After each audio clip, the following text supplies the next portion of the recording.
हुए सभी लोगों का स्वागत है। और चूँकि इस गर्मी में भी आए हैं ये चीज़ के लिए, तो लाजमी है कि कुछ बातें ऐसी हैं कि जो लगा कि आपके एक बार जाने से होगा, तो ये हम लोग के लिए भी एक चैलेंज है कि आप आए हैं। तो जो आपका मैक्सिमम जो काम हमारे एंड से, हमारे मतलब टेबल से जो भी काम संभव है, उस काम के लिए हम लोग प्रयास करें।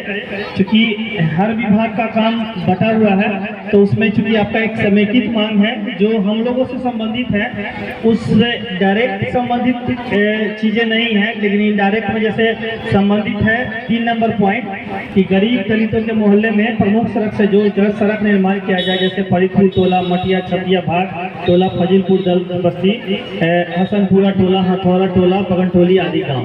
तो इसमें हम जगन्नाथ जी से अनुरोध किए हैं कि एक बार थोड़ा सा प्रयास करके सर्वे कर लिया जाए कि कहां से कहां तक का रोड है। क्योंकि महादलित टोला और इस टाइप के जो टोला है, उसमें सड़क जनरली 10 फीट नहीं रहता, कहीं 5 फीट है, कहीं 6 फीट है, कहीं उससे भी कम है। तो वहां पे जनरली देख लिया जाएगा, हम लोग की तरफ से मतलब ये बताएंगे कि यहाँ से यहाँ तक है, तो देख लेते हैं कि कितना सड़क है। तो उसमें कोशिश करेंगे हम लोग कि अगर जहाँ तक संभव अगर होगा तो पीसीसी हो जाए, अगर पीसीसी संभव नहीं है तो ईंट सोलिंग भी कम से कम हो जाए, एक रास्ता हो जाए। और जमीन में थोड़ा सा ये हो जाता है कि कई लोग का होता है कि भाई मेरे दरवाजे तक में रास्ता आ रहा है, तो लोग सोचते हैं कि नहीं, हम अपने आगे में रास्ता नहीं देंगे। तो जमीन में अगर निजी रास्ता है तो सब लोग देंगे तभी पूरा रास्ता बन पाएगा। तो थोड़ा सा ये एक चैलेंज होता है। तो सबसे पहले तो हम लोग इसमें ये कोशिश करेंगे कि योजना का नाम आ जाए कि सड़क किनके यहाँ से, खकिया देवी पति ये इनके घर से लेके सुखिया देवी के घर तक का सड़क निर्माण वार्ड नंबर 4, मतलब इस टाइप का चीजें क्लियर हो जाए, ताकि हम लोग फिर टेबल पे बात कर ले कि किन से हो सकता है। मनरेगा से हो सकता है, 15वीं से हो सकता है, यहाँ से मुखिया जी से हो सकता है, या जिला परिषद से हो सकता है। हम लोग सब लोग बैठ के कोशिश करेंगे, अगर जायजा योजना होगा तो भाई कुछ वो कर ले, कुछ अधिकतर ये कर ले, लेकिन कोशिश करेंगे कि अधिकतर योजना जो एकदम जरूरी है वो हो जाए। दूसरा एक है कि नहर के सफाई से संबंधित इनका मैटर था, और दोनों वर्ग के मैटर में आया था। तो हम लोगों ने डीडीसी सर को लिखा था कि चूंकि ये 3-4 पंचायत से संबंधित है नहर का, तो इसमें पीओ साहब जो मनरेगा के हैं, उनको लेटर आया था लघु नगर यारी डबी में, इसको जो बोलते हैं DRW से लेटर आया है, जिसमें कुछ सूची बना हुआ है। जगन्नाथ जी की सूची देखिए, जिसमें सूची बना हुआ है कि नहर का सफाई कहां से कहां तक में संभव है, तो उसकी योजना बनी है। और मैंडेज भी कई जगह पे लिखा हुआ है कि कहीं पे लिखा हुआ है कि 1000 या 3000 के आसपास में कहाँ पे कितना मैंडेज होगा। तो चूंकि उसमें पानी लगा हुआ है, तो पीओ साहब से मेरी बात हुई थी जो मनरेगा देखते हैं, तो उन्होंने कहा कि पानी जैसे निकल जाएगा तो नहर का साफ सफाई जहाँ तक संभव होगा उसमें मैक्सिमम जगह पे मतलब शुरू किया जाएगा, ताकि जो लोगों को नहर की सफाई भी हो जाए और लोगों को रोजगार भी मिल जाए। तो इसका ये चीज हो रहा है।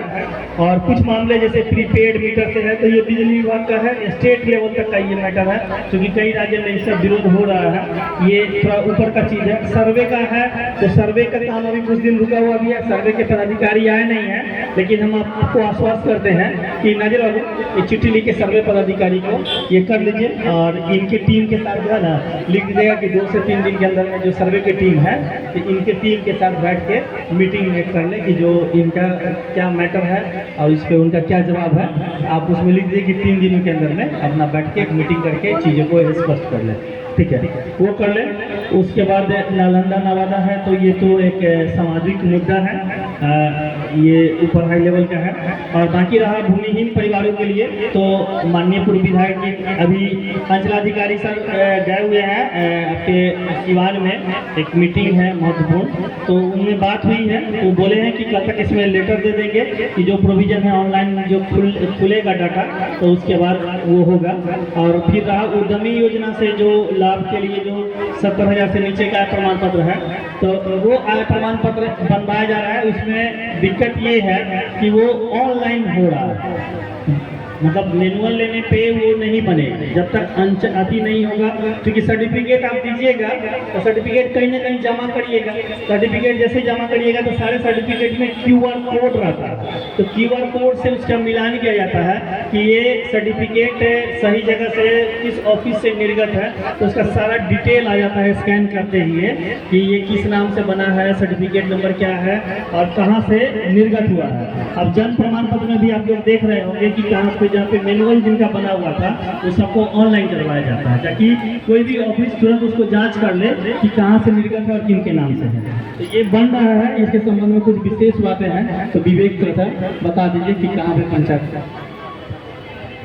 RTPS काउंटर देखते हैं तो आवेदन आता है। इसके साथ जो एक चीज ऐड नहीं है, थोड़ा सा एक चीज और कहना चाहेंगे यहाँ पे कि पेंशन का काम जो है से वो प्रखंड से होता है, ठीक है, और उसमें कोई लिमिटेशन नहीं है। जो 60 साल जिनका उम्र हो गया है, जिनकी उम्र 60 साल हो गई है, कोई उसमें आय की बाध्यता नहीं है, वो सारे लोग जो है से 400 रुपया पेंशन पा सकते हैं।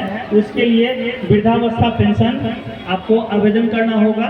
उसका जो डॉक्यूमेंट्स है वो आपको, अगर कोई भी लाभ लेते हैं तो अकाउंट में पैसा जाएगा, तो अकाउंट नंबर चाहिए, आधार कार्ड, किसी भी सरकारी योजना के लिए आधार कार्ड मैंडेटरी है। तो ये दो चीज तो ही हो गया। तीसरा एक बस यही दो चीज चाहिए आपके लिए, जो 60 साल उम्र प्रमाणित हो जाए कि 60 साल उम्र है। तो पेंशन काइंडली आप लोगों से भी रिक्वेस्ट है कि अगर आपके जान पहचान में कोई लोग हैं जिनकी उम्र 60 साल है तो उनका पेंशन का आवेदन जो है सो आप करवा दीजिए। पेंशन का आवेदन करिएगा, जिनके भी माध्यम से पेंशन का खाली नंबर दे दीजिएगा। वो मतलब मान के चलिए कि रेयर केस में ही रिजेक्ट होगा, 100% केस में 60% अगर आप उम्र 60 साल है तो पेंशन हो जाएगा। दूसरा नंबर है कि विधवा पेंशन जो है उसके लिए कोई बिहार सरकार का जो है, मतलब भारत सरकार 40 साल में देती है, बिहार सरकार में लक्ष्मीबाई पेंशन है कि किसी भी उम्र में लोग अगर मतलब ये हो गए हैं, विधवा हो गए हैं, तो उनको 400 रुपया पेंशन का उनको हक है, मिलने का है। तो वो पेंशन जो है आप करवा सकते हैं। किसी का भी अगर जानकारी में कोई वैसे लोग हैं तो उनका पेंशन आप लोग करवा दीजिए। दिव्यांग लोगों के लिए एक ये है कि अगर कोई बच्चा जन्म के साथ ही दिव्यांग अगर आपको पता चल गया तो उसका प्रमाण पत्र लेके करवाइएगा। जब बच्चा 1 दिन का भी है तो उसको पेंशन मिल सकता है, 1 दिन के भी बच्चे को पेंशन शुरू हो सकता है। तो वो आवेदन ये देख लीजिए। तो आप लोगों से रिक्वेस्ट होगा कि अपने आसपास में कोई भी दिव्यांग है तो उसका पेंशन का आवेदन करवा देना है। कोई विडो है तो उनका करवाना है, और 60 साल जिनका उम्र हो गया है तो उनका जो है से ये होगा।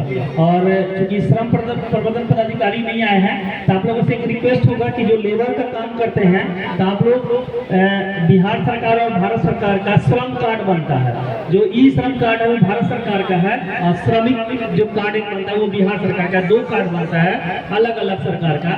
तो जो लोग श्रमिक का काम करते हैं उन लोगों से अनुरोध होगा कि निश्चित रूप से श्रम कार्ड बनवा लीजिए। श्रम कार्ड काफी मतलब एक उसमें इंश्योरेंस भी हो जाता है कि कोई अगर कोई हादसा किसी के साथ भगवान न करे, मतलब कोई अगर हादसा हो जाता है तो वो देने का प्रोविजन है। और चूंकि जानकारी नहीं होने के कारण यहाँ पे सिवान में अधिकतर लोग का नाम जैसे